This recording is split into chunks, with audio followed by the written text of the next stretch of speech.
One of the people affected by forced adoptions is Christine Burke, and she joins me now from Hobart. Christine Burke, thanks for joining us. That was a pretty powerful statement by Lara Giddings. How was it for you watching on there? I thought that she was really, really good, and there was no wishy-washiness about it. There was no mores of the time.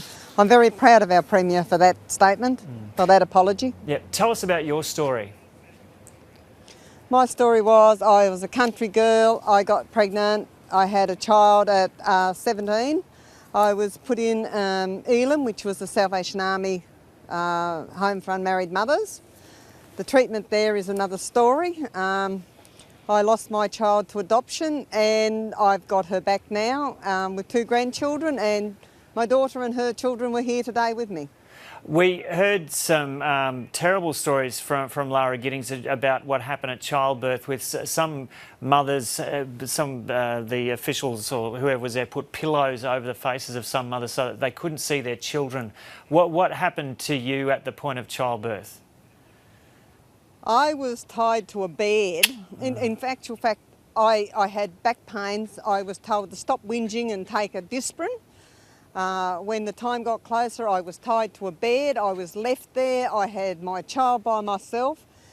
My daughter was going over the edge of the bed when someone walked in with a bundle of towels and caught her in mid-air. And when you say you were tied to the bed, at what stage was that? That was actually before the childbirth?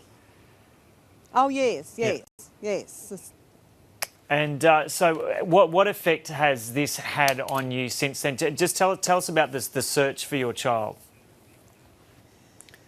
I started searching for her before she turned 18, a couple of weeks before she was 18. She's 44 now. It was a long battle. It was a long battle because they were just starting to change the laws so that you could search. And it was worth it, of course, and it wasn't all good news. We had some big bumps, but yes, she's in our life now, and it's really, really good. I think the biggest problem was... Sorry, go ahead. The biggest problem was when you had the second baby.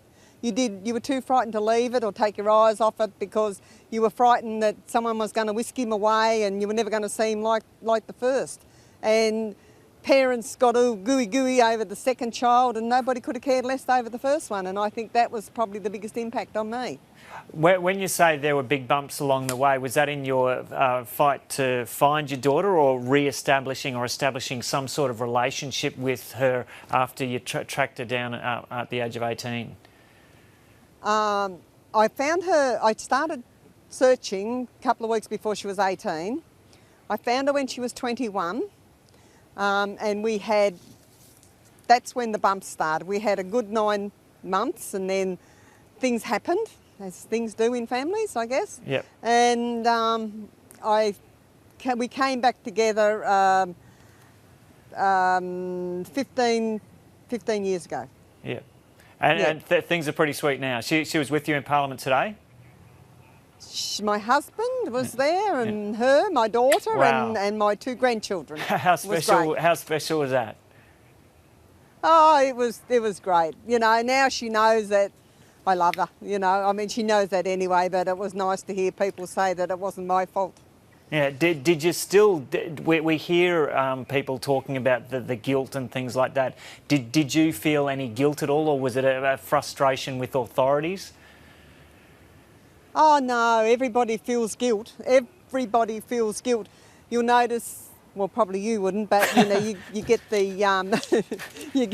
you get the adoption forms, and you look at the signatures, and they're so tiny. The mothers have commented on it before, you know, hoping that people won't see it or they can't understand what it is or something, you know. It's a psychological thing. But no, guilt, you get riddled with guilt. Yeah. And does it feel that has totally lifted now as you were sitting in Parliament today and heard that apology from the Premier? Oh, absolutely. I mean, personally, I didn't want an apology. That wasn't important to me. What was important to me was the acknowledgement of what happened. We need our kids to know what happened. I had a man stop me in the supermarket, and he said to me that he was one of them kids. And I said, one of what kids? He said, one of those kids they took. And I said, oh, you met your mother? He said, yes. He said, and she told me what happened and I didn't believe her. And I said, well, you know, you will now. And he said, yeah, but she's dead. You know, I'm feeling guilt. Yeah. Yeah, guilt all round. So there were some mothers before this apology who were saying it was really important that Lara Giddings say in this speech that it was legally wrong. Was that important for you to hear that this was legally wrong? This was illegal? It was, because in 1999 we had an inquiry and it came back as the Moors of the time. That's how it was, you know. So our rights were taken away. And this is exactly the same inquiry with, you know, the same people's telling their story, and it's a totally different. So in you know, 1999, what's that, 13 years, how times have changed, eh? Yeah. And is there anything more that you want from authorities now? Have you received any kind of government support or departmental support over the years? And do you want any more from the government and authorities now? We would like our papers all put together, so you go in there and you've only got to go once and you get all your papers. That doesn't happen now.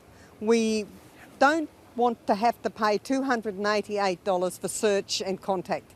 It's just beyond people to do that. So I think all our paper, all our paperwork, all our contacts should be for nothing, and we should have free counsellors as well. Other than that, I think there should be a Commonwealth database type system, because girls were sent over the border. So, you know, girls from here were sent to Melbourne and had their children and they came back again. And we need some sort of database to put it all together. Yeah. Okay, Christine Burke, good luck with your fight for those initiatives, and it's just great to talk to you and great to see the smile on your face and knowing that your family was there today. Thank you very, very much. Thank you.